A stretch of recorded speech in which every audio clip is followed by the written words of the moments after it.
भूमि में इतनी तमो प्रधानता, आज हैदराबाद चले जाओ या जहां जहां बाबा को बुलाया है उन्होंने, वहां वहां चले जाओ, है पावनता उस धरनी के अंदर? ताकत है?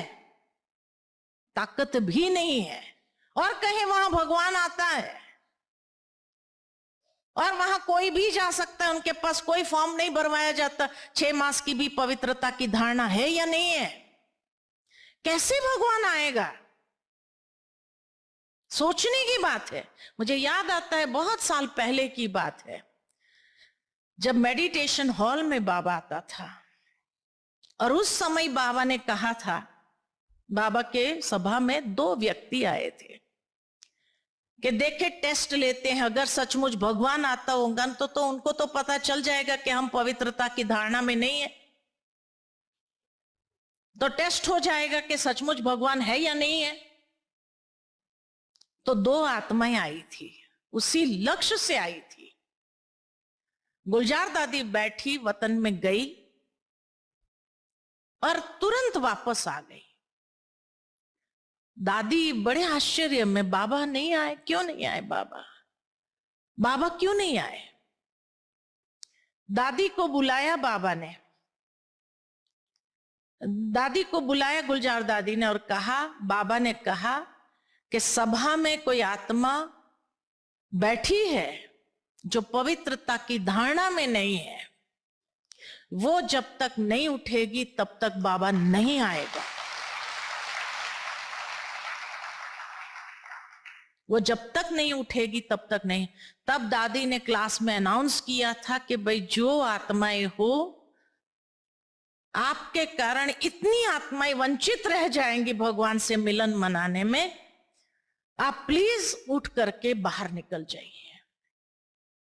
और जब वो बाहर गए तब बाबा आए। ये है भगवान। आज उनके क्लास में कोई धारणा पर है नहीं है, किसी के घर में जाकर रहते हैं, वहां भगवान आ जाता है। उनके घर में उसके बच्चे बहू ज्ञान में चल रहे हैं, नहीं चल रहे हैं, प्याज लहसुन खा रहे हैं, नहीं खा, और वहां भगवान आ जाए, संभव है? तपस्या कहां है? इस धरनी को इस तपस्या से सींचा है, ब्राह्मणों ने सींचा है। इसीलिए भगवान और कहीं नहीं आए, यहां ही आते हैं, मधुबन में ही आते हैं। ये नहीं कि जहां बाबा आएगा वहां मधुबन बन जाएगा, ऐसे नहीं बनता है। अगर ऐसे बनता होता तो बाबा लंदन चला जाता था दादी के कहने पर। दादी ने वहां खूब तपस्या की थी, दादी ने वहां ब्राह्मणों से खूब तपस्या कराई थी, बाबा नहीं आए। और इसीलिए कहा कि क्या भगवान को तो बाबा लास्ट जब 2017 में जब फाइनल बाबा को पूछा अगला साल, तो बाबा ने कहा समाप्ति। उस समय बाबा अनाउंस कर देते थे, तीसरा रथ में ले रहा हूं, कह देता था कि नहीं कह सकता था? तो समाप्ति क्यों कहा? जब भगवान को यज्ञ की समाप्ति करनी है, अभी सारा कारोबार समाप्त करना है, और वहां तीसरा रथ लेता है, कैसी कंट्रोवर्सी है? उस समय भगवान नहीं कह सकते थे कि हाँ मैं तीसरा रथ लूंगा और उसमें आऊंगा? और लेना था तो यज्ञ में इतने बच्चे हैं, क्या यज्ञ में कोई पवित्र आत्मा नहीं है क्या?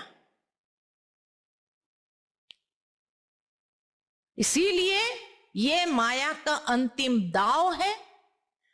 जिसकी तपस्या कच्ची होगी वो जरूर चले जाएंगे, अच्छे अच्छे बच्चे भी जाएंगे, और उसकी परवाह हमें करनी नहीं है, उसकी परवाह हमें करनी नहीं है। वो तो जाने ही है। जिस दिन उनको समझ में आएगा, सत्य स्वयं में सिद्ध होगा, उस समय वो पश्चाताप के आंसू रोएंगे या नहीं रोएंगे? खून के आंसू जिसको बाबा कहते थे मुरली में, खून के आंसू रोएंगे या नहीं रोएंगे? अरे वो कहते हैं नहीं आप क्लास में जाते रहो, वहीं अमृत वेला भी करते रहो, वहां क्लास में जाते रहो। अरे भगवान आते थे, ब्रह्मा बाबा ने कभी एक दिन भी मुरली मिस किया? लास्ट दिन शरीर छोड़ने पर भी रात को मुरली चलाई या नहीं चलाई? तो क्यों नहीं चला सकते हैं? अगर ब्रह्मा बाबा वहां आते हैं तो रोज मुरली चलाए ना, साकार मुरली चलाए। अरे ताकत ही नहीं किसी आत्मा के पास इतना ज्ञान का खजाना हो, ये ताकत ही नहीं है। यही प्रत्यक्ष प्रमाण है। वो यहां क्यों भेजे हमारे पास कि वहां मुरली सुनो? क्यों वो सुनाए ना मुरली, रोज की मुरली सुनाए। साकार बाबा आता है तो क्यों नहीं सुना सकता है? नहीं सुना सकेगा, ताकत नहीं है। ब्रह्मा बाबा ने जो साकार मुरली भी सुनाई, ब्रह्मा बाबा के थ्रू जब शिव बाबा ने साकार मुरली भी सुनाई, या ब्रह्मा बाबा ने जब क्लास भी करा, अब ब्रह्मा बाबा वहां आते हैं तो रोज मुरली सुनाए ना।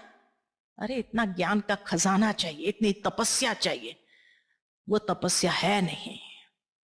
मिमिक्री करके तो कोई भी आवाज निकाल सकता है, कोई बड़ी बात नहीं है, कोई बड़ी बात नहीं है। वो तपस्या नहीं है, वो तपस्या नहीं है। इसीलिए माया के इस अंतिम दांव को अच्छी तरह से पहचानना है, और पहचान करके सावधान।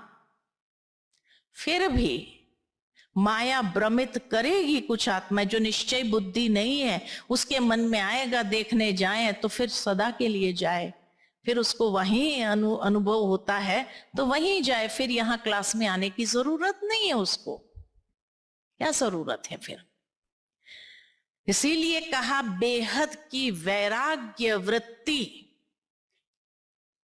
यह संपूर्ण परिवर्तन का आधार है, संपूर्ण परिवर्तन का आधार।